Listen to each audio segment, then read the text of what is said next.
Alrighty guys, post July 4th vlog, I am no longer sweating like a politician on Epstein's Island because it is a delightful 70 something degrees outside today, so I am chilling up here right now. We have the entire fuselage of the Saberwind 80mm printed out. We've started on the wings, and now, like in the previous vlog, it's time to clean up the little tchotchkes. If you guys didn't see the last vlog, with LWPLA, it expands. When it comes into contact with the nozzle, it's a foaming filament. So it's always expanding with that heat. Regardless of retraction settings, it's always going to be expanding. So you wind up with these little tchotchkes in here, and it's just an unavoidable side effect that is very much outweighed by the performance of how light this stuff is versus standard PLA for how strong this stuff is.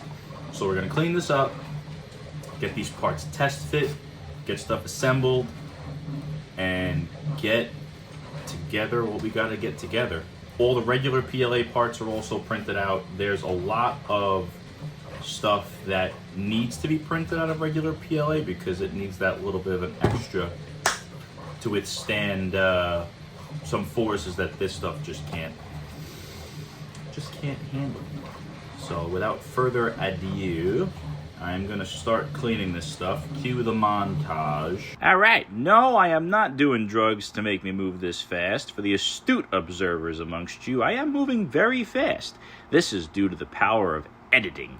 I decided to spin that speedy wheel all the way to the max so you guys don't gotta sit through 45 minutes of me doing this nonsense.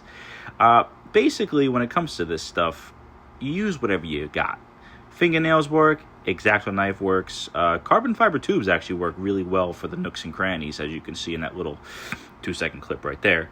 But overall, just get these things off, sand it down with 180 grit sandpaper, just so as that it's got a smooth surface, and you sand down the mating surfaces that are going to be glued together, so you have just a little bit of roughness there for the glue to grab to, and then that's really it. It's really not rocket science, so it's all just a matter of repetition and getting it down pat. I know, thanks to the magic of editing, that was about, however many seconds I decided to edit it to be after the speed up, but that was probably about 45 minutes worth of just cleaning off the junk off of these parts. Now, I understand there's a lot of people who think that what I'm doing isn't really worth it. Like, the reward isn't worth the amount of work that gets put into it. But allow me to retort with, this is something that I watch print in my house from quite literally a roll of filament. This is in a desiccant bag, but a roll of filament. So a roll of this stuff, right? You put it on a 3D printer, you hop on the computer, push a couple of buttons with a clickety-clack, and you get something like this. Now, it takes a little bit of time, yes.